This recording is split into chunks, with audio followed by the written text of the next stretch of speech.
하나님 아버지, 은혜를 감사합니다. 하나님의 은혜로 오늘도 귀한 아침을 맞이하며 하나님께 기도 올립니다. 이 시간 드리는 예배를 통해서 하나님 앞에 온전히 나아가며 아버지의 뜻대로 구하고 응답받는 이 시간이 되게 하여 주시옵소서. 예수님 이름으로 기도드립니다. 아멘. 찬송가 305장 하나님께 찬양드립니다. 찬송가 305장입니다. 나 같은 죄인 살리신 주은혜 놀라워 잃었던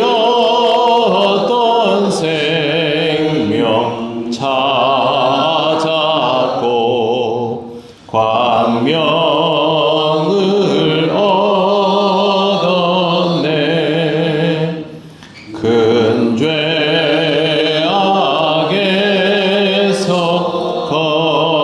건지신 주은혜 고마워.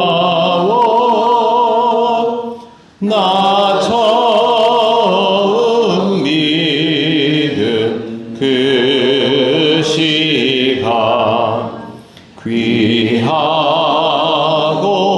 귀하다. 이제껏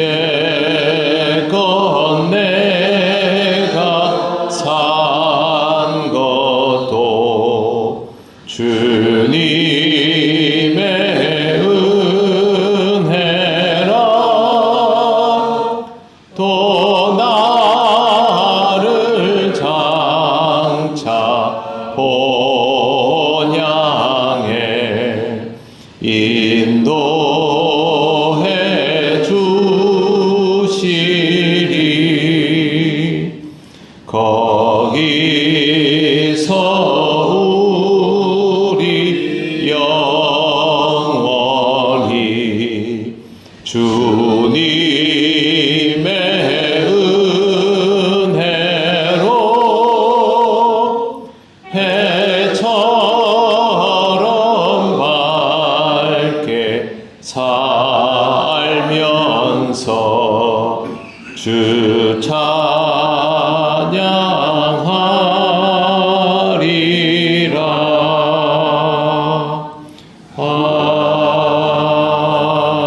아멘. 하나님 말씀 요한계시록 17장 11절부터 14절입니다. 신약 성경 415쪽입니다. 11절부터 14절까지 한 절씩 교독하겠습니다. 전에 있었다가 지금 없어진 짐승은 8째 왕이니 7 중에 속한 자라. 그가 멸망으로 들어가리라. 내가 본 멸꾼은 멸망이니 아직 나라를 얻지 못하였으나 다만 짐승과 더불어 임금처럼 공명한 권세를 받으리라. 그들이 한 뜻을 가지고 자기의 능력과 권세를 짐승에게 주더라. 그들이 어린 양과 더불어 싸우려니와 어린 양은 만주의 주시요 만왕의 왕이시므로 그들을 이기실 터이요 또 그와 함께 있는 자들 곧 부르심을 받고 택하심을 받은 진실한 자들도 이기리로다. 아멘. 네, 지난 시간에는 여자가 앉은 7개의 산과 7 왕에 대해서 설명을 드렸습니다. 11절에 보시면 전에 있었다가 지금 없어진 짐승은 8째 왕이니 7 중에 속한 자라, 이런 표현이 나옵니다. 8절로 돌아가 보면 전에 있었다가 지금은 없어진 짐승이라는 표현이 나옵니다. 그 짐승이 8째 왕인데 이 8째도 7째 가운데 포함되어 있다라는 의미이고요. 10절 마지막에 현재의 왕이 아니라 곧 오게 될 왕도 잠시 동안 머무를 것이다 라고 되어 있기 때문에 수명이 길지 않은 왕입니다. 7 왕의 출현, 그리고 사라졌다가 다시 나타나는 짐승의 출현은 세상 사람들에게는 엄청난 사건이고 또 이전의 현상들의 반복으로 그렇게 보여질 수 있습니다. 우리가 이제 이런 계시록을 읽다 보면 우리가 살아가고 있는 시대를 떠올려 볼 수밖에 없지 않습니까? 그러면 여기에 나오는 이런 일곱 왕 뭐 이런 표현들은 자체가 지금 세상에 강대한 국가나 권력들을 떠올릴 수밖에 없습니다. 그런데 이거는 특정한 누구를 지칭하는 것이 아니라 이 세상에서 강대한 나라나 권력자들 또 아니면 그 나라에 필적할 만한 그 이상이 될 만한 세력은 얼마든지 이런 역할로 쓰임받을 수 있다라는 걸 염두에 두어야 한다라는 것이 우리가 이 계시록을 읽으면서 떠올려야 할 부분입니다. 세상 지구상 전체에 영향을 미쳤던 몇 개의 나라들이 있습니다. 역사 속에 보면 동서를 아우르면서 세상을 주름잡았던 대표적인 국가들이 페르시아, 로마, 몽골, 그 다음에 그 이슬람의 전신인 오스만 제국 이런 나라들입니다. 오스만 제국은 우리가 잘 모르는데요. 1300년대부터 1900년대 말까지 중동 땅이 사실상 하나였습니다. 그리고 이거는 북아프리카 그리고 스페인 남단까지 이어지는 거대한 국가였고 그들의 영향이 지금도 중동과 북아프리카 그리고 스페인, 포르투갈까지 미쳐져 있는 상태입니다. 몽골은 뭐 말할 것도 없지요. 몽골도 굉장히 거대한 나라였는데 그 이후에 중세에는 또 식민지 쟁탈을 한다고 포르투갈, 스페인, 네덜란드, 영국 이런 나라들이 1800년대 말까지 지구를 주름잡았고 지금은 또 다른 형태로 형세가 이루어지고 있습니다. 뭐 두말할 것도 없이 미국과 중국이 가장 강대한 국가가 되어 있지요. 이 나라들이 나쁜 나라라는 의미가 아니라 이 나라들이 언제든지 이런 도구로 쓰일 수 있다라는 것입니다. 우리가 잘 아는 이스라엘이라는 작은 나라가 중동 지방 안에서 자신들의 이권을 유지하기 위해서 이 전쟁을 촉발시키는 사례를 몇 번 본 적이 있습니다. 그런데 그 전쟁 하나로 중동 지방뿐만 아니라 세계 전체가 공포 분위기로 넘어가는 것을 보지 않습니까? 그래서 이런 일들은 언제든지 순식간에 발생할 수 있습니다. 중요한 것은요, 이 모든 것들은 11절 마지막에 보십시오. 그가 멸망으로 들어가리라. 이 한 단어로 귀결이 됩니다. 멸망이 끝이라는 것이죠. 만약에 세속의 권력이 절대적이라 할지라도 사탄의 도구로 쓰이게 된다면 멸망으로 들어가는 것 이외에는 다른 경로가 없다라는 것입니다.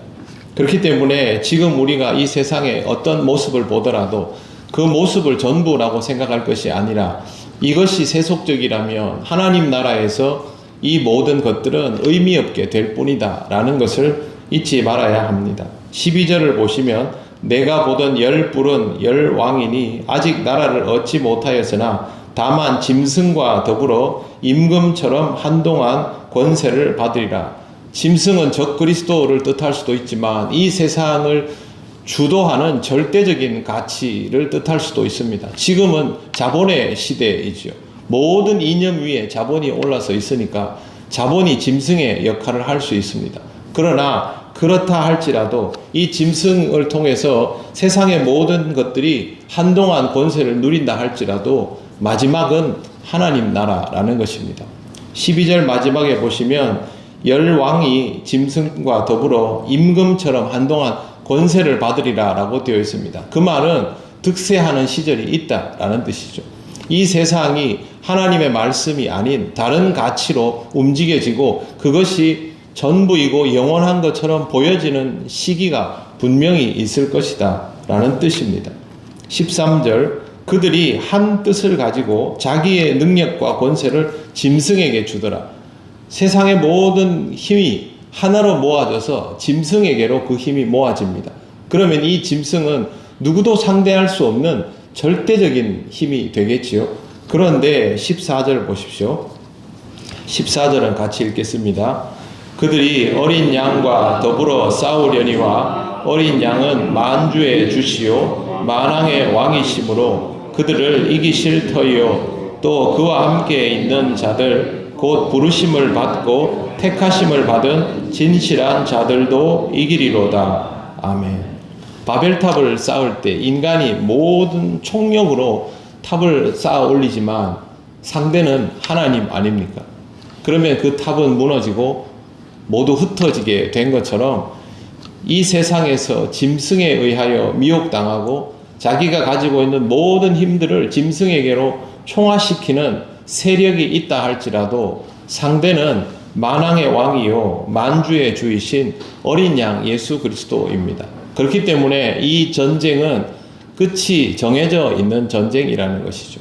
어떤 힘을 모으더라도 이 세상에 있는 모든 것들의 총화를 이룬다 할지라도 상대가 어린 양 예수 그리스도이기 때문에 이 전쟁은 결국에는 하나님의 승리, 어린 양의 승리로 귀결된다는 것이고, 그리고 14절의 중요한 부분은 뭐냐면요, 또 그와 함께 있는 자들 곧 부르심을 받고 택하심을 받은 진실한 자들도 이기리라.